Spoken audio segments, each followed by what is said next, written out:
안녕하세요. 결혼 10년 차 주부입니다. 얼마 전 집안에 생긴 분란 때문에 생각이 정말 많아졌는데요. 남편이 저를 이해한다고 하면서도 그래도 형님인 제가 참는 것이 낫지 않겠냐 하는 말을 슬슬 하고 있어 고민을 하다 이렇게 글을 쓰게 되었어요. 저와 남편은 대학 동기 사이였습니다.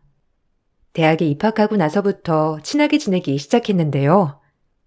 사회에 나오면서는 각자의 삶을 살게 되었죠. 저는 직장에 다니다가 제 길을 발견해 사업을 시작하게 되었는데요. 남편은 직장인으로 쭉 생활을 했습니다. 그러다가 우연히 만나서 연애를 하고 결혼까지 하게 된 케이스예요. 서로 워낙 친하게 지냈었고 집에서도 자주 가다 보니 시부모님도 결혼 전부터 잘 알고 있었는데요. 성향이나 성격도 잘 맞았죠. 시댁 식구들 중에서는 대부분 저와 잘 맞았지만 가장 맞지 않았던 사람이 바로 남편의 남동생이었어요. 도련님은 능력도 좋고 잘 나가는 사람이었는데요. 남편은 동생에 대한 자격지심이 하나도 없었지만 오히려 남동생이 남편을 무시하는 경우였죠. 시부모님도 자유롭고 열린 분들이셨기 때문에 장남, 차남 차별 없이 모두 사랑으로 아껴주셨어요. 제가 시집을 갔을 때에도 시집살이 하나 없는 편안한 집안이었지만 오로지 남편의 남동생 도련님만 자주 부딪혔었죠. 집안 모임이 있는 날이면 은근히 남편을 무시하는 걸 보고 있노라면 정말 화가 머리끝까지 나기도 했습니다. 형수, 형 좀 밥 좀 잘 먹어야 되겠어요. 영 매가리가 없네. 이래서 바깥일 제대로 하겠소? 원래도 워낙 매가리가 없긴 없었지만 결혼하고 나니 어째도 없는 것 같아. 형, 요즘 괜찮아? 들어보니까 사무실에서 적응도 못하고 난리라고 하더라고. 형 다니는 회사 상사가 내 후배인 거 알지? 내가 창피해가지고 말 안 하려고 했는데 그래도 형 잘 봐달라고 내가 잘 말해놨어. 잘했지? 그래. 잘했다. 안 그래도 회사 직원들이 요즘 견제가 너무 심해서 나도 고민이 좀 많았어. 그래서 그런가 아내가 잘 챙겨주는데도 요새 좀 기운이 없는 것 같더라고. 아무튼 걱정해줘서 고맙다. 그래도 버티다 보면 좋은 날도 오지 않겠어? 솔직히 저 회사에서 버티는 것도 얼마나 할 수 있을까 싶었는데 벌써 6년이나 되었는데 그 정도면 잘 버텼지 뭐. 형은 참 속도 좋다. 그런 거지 같은 회사에 6년이나 시간을 낭비하다니. 하긴 거기서 경력 쌓아야 뭐 형도 다른 곳도 갈 수 있고 그렇긴 하겠지만 아무튼 내가 공부라도 할 때 했으면 얼마나 좋아? 지금 이렇게 고생하지 않고도 편한 곳에서 일하지 않았겠어? 형 볼 때마다 내가 걱정이 이만저만이 아니야. 도련님은 형 걱정하실 필요 없어요. 우리 남편 6년이나 그 거지 같은 회사 거뜬히 버틸 만큼 밖에서 정말 잘하거든요. 거기 진짜 능력 좋은 사람들도 못 버티고 그만두고 잘리고 그러는 곳이라는 건 도련님도 아시죠? 다들 그래서 일 잘한다고 칭찬 일색인데. 역시 가족이라서 그런가? 더 깐깐하게 보는가 봐요. 도련님은 요즘 일 잘 되세요? 도련님 다니는 회사 상사도 제 친구인 거 아시죠? 들어보니까 요즘 실수가 많아가지고 좀 지켜보고 있다고 하더라고요. 친구는 비밀이라고 했는데 그래도 가족인데 제가 살짝 말씀드리니 조심하는 게 좋겠어요. 이제 좀 있으면 인사 이동도 있다면서요. 그래도 밀려나진 않는 게 좋지 않겠어요? 그래요? 고마워요, 형수. 형수도 일은 잘 되고 있어요? 사실 내가 다른 건 잘하는데 형수는 도통 무슨 일 하는지 내가 알 수가 없으니까 뭐라 할 말이 없네요. 형 말로는 돈도 점점 많이 벌어오고 잘 된다고 하지만 뭐 겉으로 봤을 땐 티가 잘 안 나서.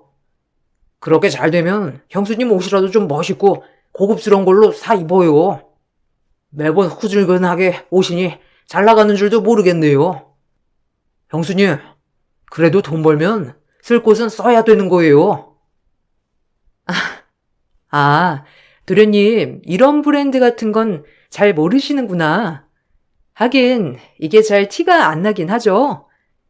요즘은 브랜드라고 바로 확 티나는 건 촌스럽다고 잘 안 그러거든요. 이것도 꽤 비싼 브랜드인데, 도련님이 잘 모르시니 그러실 수 있어요. 그래도 아는 사람들은 다 알 텐데. 이 브랜드 궁금하시면 제가 알려드릴게요. 가격도 좋고 퀄리티도 나쁘지 않아가지고. 아, 이 정도는 좀 부담이실 수도 있겠네요. 남편의 남동생 도련님은 항상 남편과 저를 어떻게든 길을 눌러보려고 애를 썼습니다. 남편은 그런 남동생의 태도를 그저 허허 받아줬지만 저는 절대로 받아주지 않았죠. 알게 모르게 무시하는 것이 느껴져서 저는 다른 누구보다 절대로 지고 싶은 마음이 없었습니다. 그런 콧대 높은 도련님이 어떤 사람과 결혼이나 할 수 있을까 싶었는데 어느 날 딱 자기랑 비슷한 사람을 데리고 왔죠. 첫 인사 자리에서부터 이 사람 도련님과 다를 바 없구나를 바로 느낄 수 있었습니다. 저랑 만나고 있는 사람이에요. 저희 결혼하고 싶어요. 상견례 하기 전에 각자 집안에 인사는 해야 할 것 같아서 이렇게 왔어요. 궁금한 거 있으면 직접 물어보세요.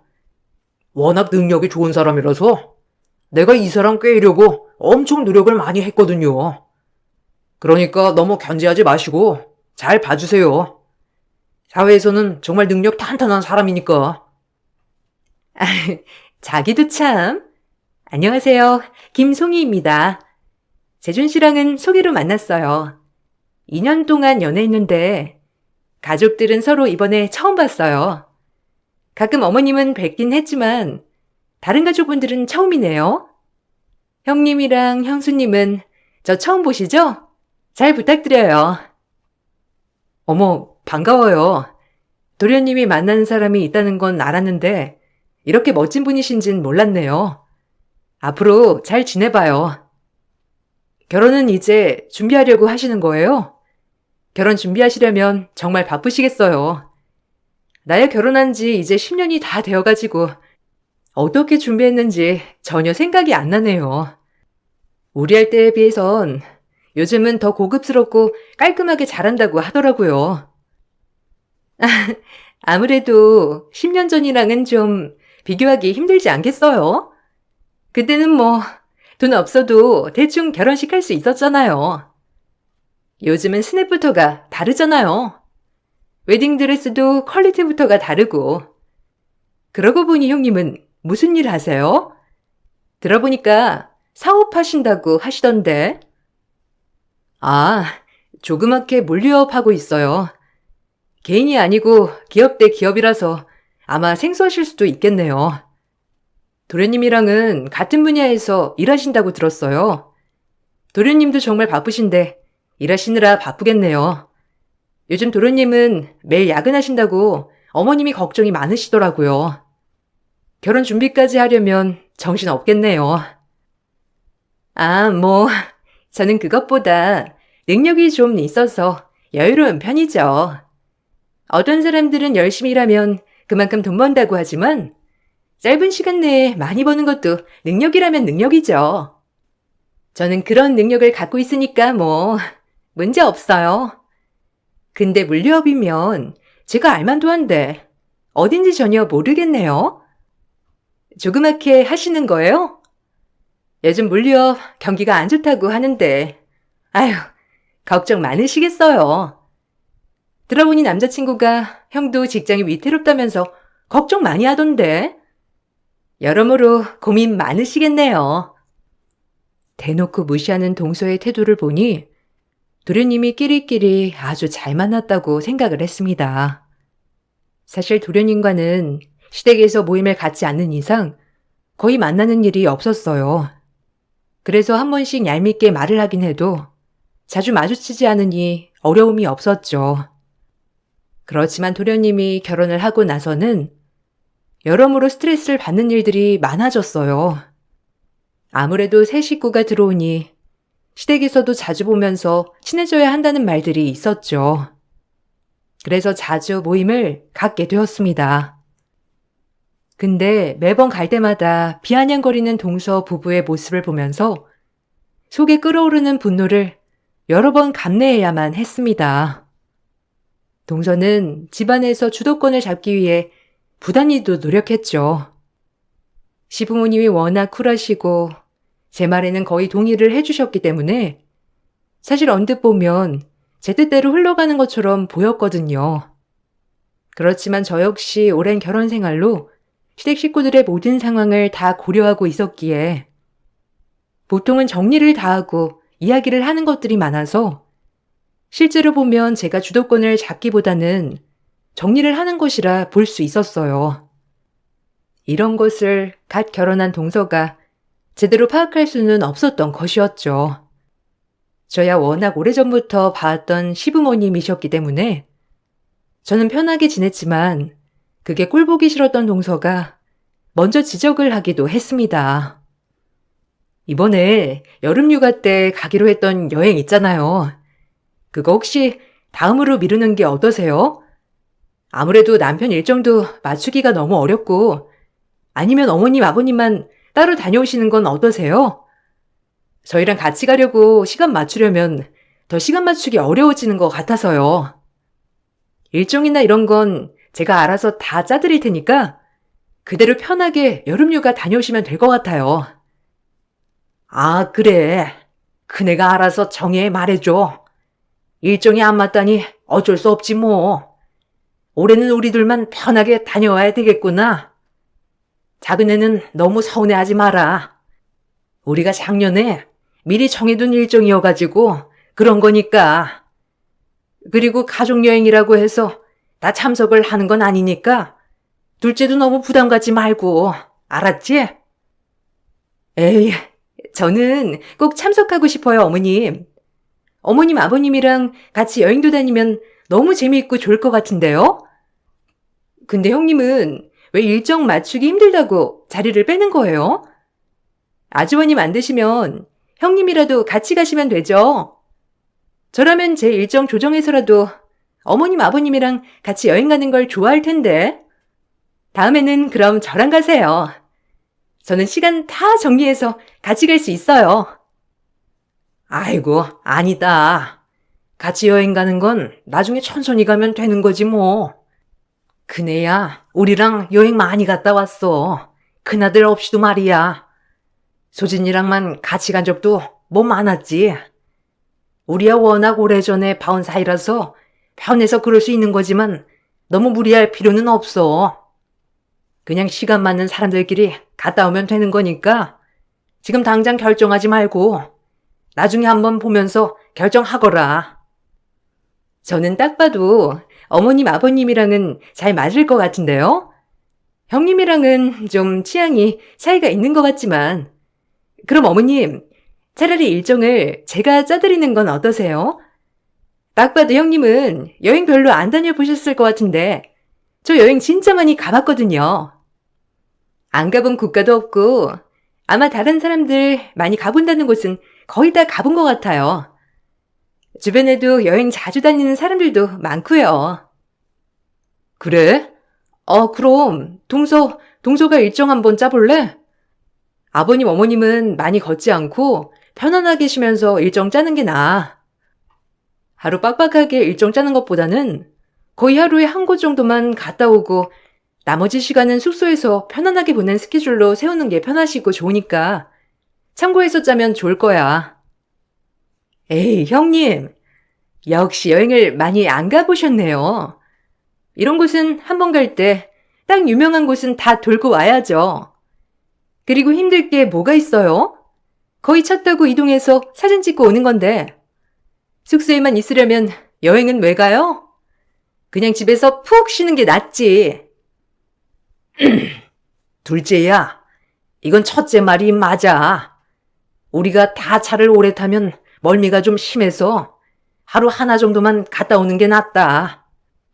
일정이 너무 빠듯하면 우리도 너무 힘들거든. 널찍하게 짜야 우리한테도 맞아가지고 말이야. 둘째한테는 미안하지만 일단 이번 여행까지는 첫째가 스케줄 짜는 걸로 해다오. 아무래도 제가 더 결혼 생활이 오래되었기 때문에 좀 더 잘 맞출 수 있는 부분이었지만 동서는 그런 부분들을 이해하기는커녕 제가 여우처럼 시부모님을 홀리고 있다고 생각을 하는 듯 했습니다. 특히나 제가 자주 시댁에 들릴 때면 그걸 정말 못마땅해 했었어요. 저는 재택으로도 근무가 가능한 일이었기 때문에 자주 시댁에 들렸죠. 별일 없어도 어머님, 아버님이랑 따로 밥도 먹고 수다도 떨다가 오는 날이 많았습니다. 그걸 알고 나서는 동서가 매번 저를 지적했죠. 형님은 왜 매일 시댁에 가세요? 형님이 그러시면 저도 똑같이 그렇게 해야 하잖아요. 그러면 저한테는 너무 부담 아니에요? 원래 그렇게 하신 거예요? 아니면 제가 오니까 갑자기 그러시는 거예요? 아무리 그래도 그렇지. 동서 생각은 하나도 안 하세요? 형님만 매일 방문하고 저는 안 가면 시부모님이 저를 뭐라고 생각하시겠어요? 아, 그것까지는 사실 생각 안 해봤네. 그래도 어머님, 아버님은 별 생각 안 하시지 않을까? 동서는 매일 출퇴근해야 하잖아. 그리고 나는 바로 시댁 옆동에서 사니까 좀 더 가기 편하고 그래서 그냥 자주 왕래한 거야. 별 뜻은 없어. 생각해보니 동서 입장에서는 좀 그럴 수도 있겠네. 근데 진짜 나는 별 생각 없이 친정 가듯이 가는 거니까 신경 안 써도 돼. 그래도 이제는 며느리가 2명이잖아요. 한 명이 너무 자주 가면 다른 한 명도 그만큼 맞춰야지 않겠어요? 그러니까 좀 자제해 주세요. 아니, 아주버님이나 우리 남편도 이렇게 자주 안 가는데 매번 형님이 자주 가시니까 수상하네요. 뭐 시댁에서 뭐 받을 게 있어서 그러시는 건 아니죠? 아, 무슨 말이야? 뭘 받을 게 있다는 거야? 동서 말 참 웃기게 한다. 그런 거 원해서 가는 거였으면 매번 빈손으로 털레털레 가겠어? 그냥 말 그대로 밥 먹고 수다 떨러 가는 거지. 동서야말로 이상하게 좀 생각하지 마. 그리고 나야 시간이 여유로우니까 이렇게 가지. 동서는 일하느라 바쁘지 않아? 그러면 다 이해해 줄 거야. 그래도 좀 자제해 주세요. 저는 이제 막 결혼했는데 형님이 매일 시댁에 간다고 하면 부담되고 그렇잖아요. 일부러 그러시는 거예요? 저 보라고 그러신 거면 그만두세요. 진짜 부담되니까요. 동서의 견제는 여기에서 끝나지 않았습니다. 가장 견제를 많이 하는 것이 바로 금전적인 것이었죠. 워낙 남편들의 연봉이 크게 차이 나니 동서는 자연스럽게 우리 집이 자신들 가정보다 조금 기울어져 있을 거라고 생각을 하는 듯 했습니다. 거기다가 저나 남편이나 명품에는 거의 관심이 없어가지고 다니거나 입는 것 중에도 명품이라고는 바로 딱 보일 만한 것들은 거의 없었죠. 여기에 차도 결혼하기 전에 타고 다니던 10년 넘은 차를 그대로 타고 다녔어요. 이런 상황에서 빡빡하게 살고 있을 거라 생각을 했던 거죠. 아이고, 형수. 형 차 좀 바꿔줘요. 이게 뭐야? 벌써 10년이나 넘었어. 요즘은 차도 10년 넘게 안 타는데 중고로 넘겨도 이건 반의 반도 안 나오는 차잖아요.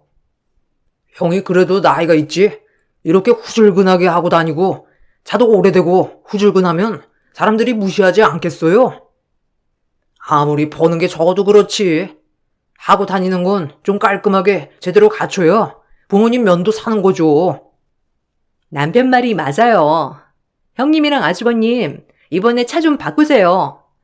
제가 잘 아는 딜러 있거든요. 프로모션으로 좀 좋게 빼달라고 할게요. 아무리 여유가 없어도 그렇지. 남들 보면 저긴 형 가정만 어렵다면서 웃겠어요. 당신도 좀 신경 쓰지 그랬어.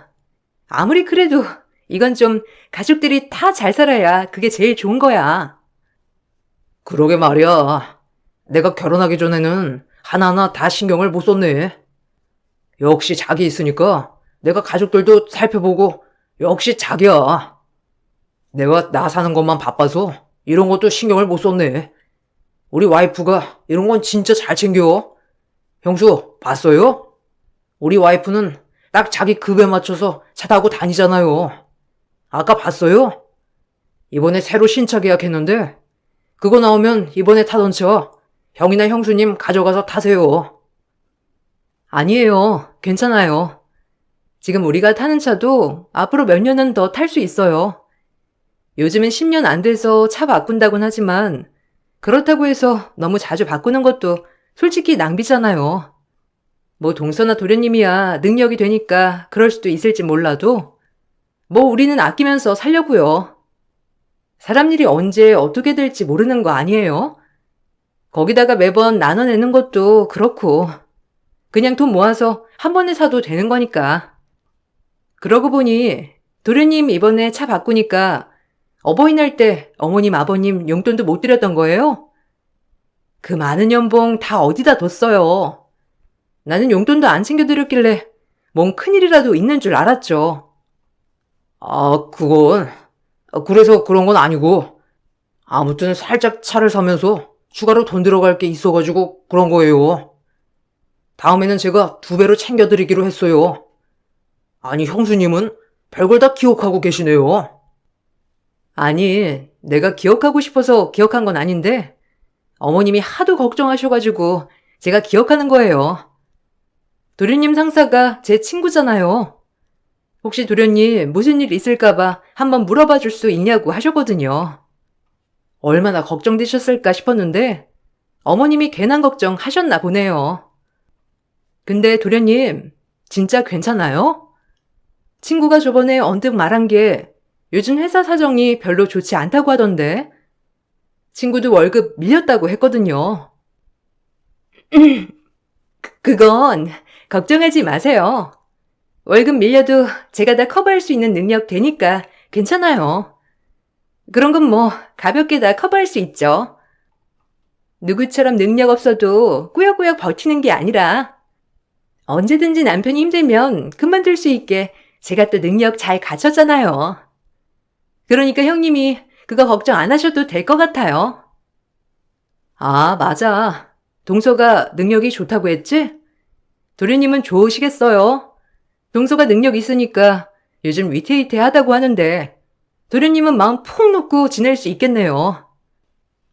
은근히 무시하는 동서 부부에게 매번 맞받아치기도 했지만 동서 부부의 깐죽거림은 멈출 기미가 없었어요. 그저 시간이 더 지나면 이런 행동이 자연스럽게 줄어들겠다 생각이 들었죠. 명절이 다가오면서 동서의 견제는 점점 더 심해졌습니다.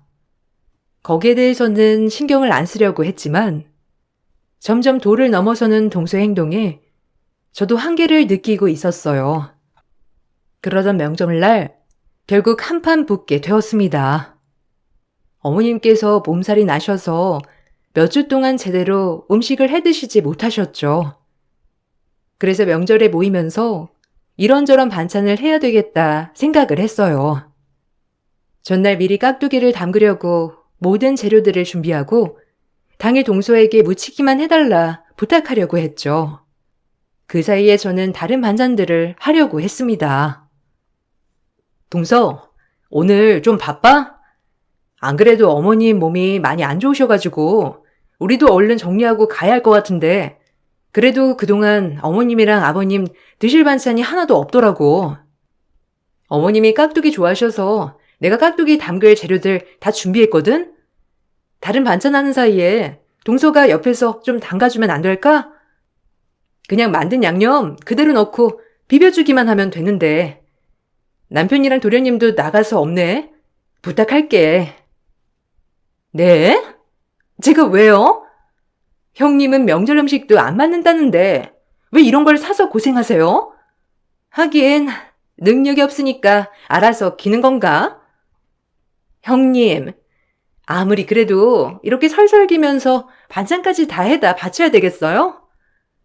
형님도 참 자존심 좀 챙기세요. 저는 별로 하고 싶은 생각 없는데 저딴 건 능력 없는 형님이 다 하셔야죠. 그래야 어머님 아버님이 좋아하시지 않으시겠어요? 뭐? 동서, 지금 뭐라고 했어? 설설 기냐고? 능력 없는 내가 다 해야 하는 거라고? 동서 진짜 왜 그딴 말을 자꾸 하는 거야? 동서 진짜 내가 능력이 없어서 지금껏 이렇게 해왔다고 생각하는 거야? 진짜 동서 너무 웃긴다. 동서, 내 연봉 모르잖아. 내 연봉, 네 연봉에 한 자릿수 더 붙는데 어쩔래? 맞으면 지금 내 앞에서 꿇을래? 형님, 거짓말도 적당히 치세요. 제가 역대 연봉인데 형님이 무슨 한 자리가 더 붙어요? 진짜 거짓말도 적당히 해야지. 이건 뭐 형님이 저보다 연봉 한 자릿수 더 붙으면 제가 거기 모를 수가 있겠어요? 당연히 잘 알 수밖에 없지. 형님 진짜 웃기는 소리 그만하세요. 알겠으니까 이거 깍두기만 제가 담글게요. 그러니 실없는 농담은 그만하세요. 실없는 농담이라니. 동서 그거 모르는구나? 동서 지금 사는 집 그거 내가 사준 거야. 몰랐어? 어머님 아버님이 신경 쓸까봐 말 안 했나 보네. 그 집 내가 사서 시부모님 살라고 해드린 거야. 그런데 괜찮다고 한사코 거절하셔가지고 일단 명의만 드렸는데 도련님 결혼할 때 모아둔 돈 한 푼 없다고 해서 내가 그 집 도련님 살게 하라고 어머님 아버님께 말했었거든. 그러고 보니 도련님도 몰랐나 보네. 무슨 소리 하시는 거예요? 거기 우리 남편 명의로 되어 있는데 뭔 헛소리를 하시냐고요? 적당히 하세요. 하나도 재미없어요. 내가 시집살이는 아직도 있다곤 들었는데 형님 살이는 처음 들어봤네. 형님, 능력 없으시면 이딴 거짓말도 안 하셔야 되는 거예요. 들통날 거짓말을 왜 하고 있는지 알 수 없네요. 거짓말? 진짜 거짓말인지 한번 알아볼래? 어머님 아버님한테 물어보면 되겠네. 어려울 게 뭐가 있어? 아니다. 도련님한테 한번 집주인이 누구인지 물어봐. 도련님한테 물어봐도 알겠다. 아마 어머니 명의로 되어 있을걸? 동서는 능력이 없어 시댁 반찬까지 다 해다 바치는 것이냐며 말했습니다. 그런 동서의 말에 그동안 참아왔던 것이 폭발했죠. 저는 사업을 하면서 연봉 10억을 벌어들이고 있었어요. 그보다 더한 애도 있었죠. 모아둔 돈은 그대로 저축도 하고 투자도 하면서 시부모님이 좀 더 편하게 지내실 수 있는 넓고 좋은 아파트도 준비를 해드렸습니다. 그렇지만 시부모님은 평생을 살아오신 곳이 좋으시다면서 한사코 거절을 하셨고 그곳은 전세로 내어 주었었답니다. 그러다가 도련님이 결혼을 할 때가 되었는데 어느 날 도련님이 시부모님께 찾아와서 지금까지 모아둔 돈이 한 푼도 없다면서 무릎 꿇고 도와달라 싹싹 빌었다고 하더라고요. 저에게 그때 그 집을 도련님께 빌려줘도 괜찮겠냐 물어보셨는데 그때는 그 집은 이미 제 손을 떠나 시부모님 집이었기 때문에 그렇게 하시라고 말씀을 드렸던 것이었죠. 동서는 이 사실을 알고 나서 사색이 된 채 집을 나갔습니다. 갑자기 가버린 동서의 행방을 물으신 시부모님께 저는 그동안의 이야기를 모두 해드렸습니다. 시부모님은 저에게 미안하다고 하셨죠. 시부모님조차 면목이 없다며 말하는 일을 동서 부부는 저희 집까지 찾아와 뻔뻔하게 따지기 시작했습니다. 아니 형수님, 지금까지 저 속이고 계신 거예요? 그렇게 연봉이 좋았으면 말이라도 해주지 그랬어요. 제가 하는 말 얼마나 웃겼어요? 사람 우습게 만드니까 재미있으세요? 그리고 그 집 저희 부모님 명의로 되어 있는 건데 왜 형수님 집이라고 하셨어요? 어찌되었든 지금은 제 부모님 명의잖아요. 왜 줬다 뺏는 것처럼 하시냐고요? 제가 뭘 줬다 빼는 것처럼 했다는 거예요. 동서가 하도 저를 하대하기에 제가 그렇게 말한 겁니다. 그리고 연봉이 적으면 그 모든 일 제가 다 해야 되는 겁니까? 그리고 어려운 일 시킨 것도 아니고 거기다가 지금껏 잘해주신 시부모님 드실 반찬 만드는 건데 연봉 운운하면서 한이만이 해야 되냐고요. 그게 더 이상한 거 아니에요? 도련님 지금 이상한 곳에 화내고 있으신 거 아세요? 아니, 됐고. 형수님이 지금 저랑 우리 와이프 무시한 거잖아요. 그동안 여러 번 금전적인 거 이야기했는데도 그럴 때는 별말 안 하다가 지금 와서 연봉이 한 자릿수 많니 하면서 말하는 건 무시하는 거 아니고 뭔데요? 형수님 참 무서운 사람이었네요. 아니, 나중에 뒤통수도 제대로 치겠어요. 도대체 저한테 왜 그렇게 말씀하시는 건데요? 이거 진짜 예의 없는 거 알아요? 제가 뭐 돈 자랑한 것도 아니고 지금까지 아무것도 자랑해 본 적도 없고 연봉 말 꺼내 본 적도 없잖아요. 먼저 연봉 어쩌고 한 건 동서예요. 동서보다 능력이 없으니까 제가 다 해야 하는 거라 말해서 정정해 준 것뿐인데 뭐 잘못됐어요? 형님, 말을 왜 지어서 하세요? 형님이 저한테 무릎 꿇으라고 하셨잖아요. 그 말을 쏙 빼고 왜 형님한테 유리한 것만 말씀하시냐고요. 그리고 명절 음식 하나도 준비 안 하는 곳이라는 거 뻔히 아는데 첫 명절에 파리바리 다 싸들고 와서 음식하라고 하는 건 텃세 아니고 뭔데요? 아무리 어머님이 아프시다고 하지만 형님이 왜 나서서 음식하고 있냐고요? 아, 동서, 내가 말 안 했어? 내가 다른 거 다 준비할 테니까 이미 다 준비된 깍두기만 양념에 비벼달라고만 한 거잖아. 도련님이나 남편 있었으면 시켰을 텐데 그 자리에 없어서 후딱 그것만 해달라고 했잖아. 내가 다른 거 시켰어? 그리고 연봉이 동서보다 높으면 무릎 꿇겠냐고 한 거지 무슨 말을 지어서 했다는 거야? 나 참 어이가 없네. 어이가 없어요? 지금 저보다 더 어이가 없어요? 아니, 내가 다른 곳에서 이런 취급을 안 받는데 형님이 이러시니 제가 더 어이없네요. 텃세도 이런 텃세가 없네. 하긴 가해자는 자기가 가해자인 줄 모른다고 하니 뭐 형님이 이게 시집살이 시키는 거예요. 아세요? 시집살이? 동서랑 도련님이 지금까지 나랑 우리 남편 무시한 건 뭐야? 그건 그냥 장난으로 하는 말이고 농담이니? 그동안 돈도 못 벌고 못 산다고 만날 때마다 무시하고 깔봤던 건 그건 뭔데? 그때마다 허허 웃으면서 넘어갔던 건 생각 안 나고 막상 내가 이렇게 하니까 이제 와서 시집살이라고 하니? 와, 진짜 정신 못 차렸네. 내가 진짜 정신 한번 제대로 차리게 해줘야 되겠네. 아, 진짜 웃긴다. 그래, 정신 한번 차리게 해줘 봐라. 어디 눈 하나 깜짝이나 하나. 웃기고 앉아있다 정말로. 이제는 능력으로 누르겠다 이거니? 와, 무서워서 살겠어.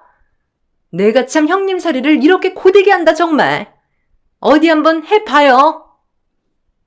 그렇게 저와 남편을 능력 없는 사람으로 무시하던 동수와 도련님은 상황이 역전되자 제가 시집살이를 시킨다며 이야기를 했죠.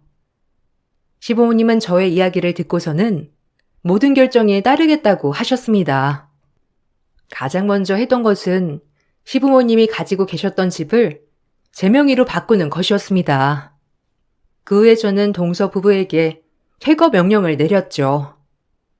그리고 그동안 도련님 상사였던 친구가 저를 생각해 도련님을 지방으로 보내지 않았던 것을 그럴 필요 없다고 했습니다. 친한 친구였기 때문에 저를 생각해서 거의 다들 꺼려하는 지방 지점으로 보내려고 했던 것을 겨우 막고 있었는데 이제는 그럴 필요가 없다고 얘기를 해주었죠. 얼마 지나지 않아 도련님은 지방 지점으로 발령이 나게 되었습니다. 그곳은 거의 1년 만에 사람들이 그만두는 곳이기도 했어요. 모든 상황들이 이렇게 흘러가자 결국 동서와 도련님은 저에게 미안하다며 사과를 해 왔습니다. 형님, 제가 잘못했어요. 정말 죄송해요. 제가 너무 건방지게 굴었습니다. 처음에 기선제압을 해야 한다는 말을 많이 들어서 제가 섣부르게 행동했어요. 기분 나쁘셨다면 정말 죄송해요. 그렇지만 형님이 저희 남편 지방으로 보내시는 건 너무하신 것 같아요. 친구분께 입긴 넣으신 거예요? 그렇게까지 꼭 하셔야 되겠어요? 무슨 소리야? 내 입김이 작용이나 하겠니? 거긴 내 회사도 아닌데. 이미 도련님은 그 회사에서 아웃이었어. 알아? 도련님 알고 있지 않았어요? 몇 년째 실적은 없고 솔직히 승진도 계속 못하고 떨어졌잖아요. 위기라고 알고 있지 않았어요? 연봉도 오히려 줄어들고 아마 끝일 거라 생각했는데 겨우겨우 버티고 있었잖아요. 그거 제 친구가 그래도 저보고 계속 보류해서 남았던 거예요. 근데 뭐 이제 그럴 필요 없지 않겠어요? 그렇게 제가 자신들 무시하고 그런다는데 제가 손 떼야죠. 아, 형수님, 정말 죄송합니다. 정말 그런 상황인 줄 몰랐어요. 사실 회사에서 구조조정 있을 때 해고될 거라 생각했는데, 그렇지 않아서 그냥 제 능력을 잘 봐주고 있구나 생각했습니다. 이번에 저도 듣고서 알았습니다. 이미 오래전에 구조조정 대상이었다는 사실이요. 형수님, 정말 죄송해요. 한 번만 용서해 주시면 안 될까요? 제가요? 제가 왜요? 저 능력 없고 보잘것없는 사람 아니었어요? 그렇게 몇 년을 무시하고 하대하셨던 분께서 이러시니 정말 당황스럽네요. 그리고 집은 언제 정리하실 건가요? 저희가 다음에 그냥 들어가서 거기서 살려고요.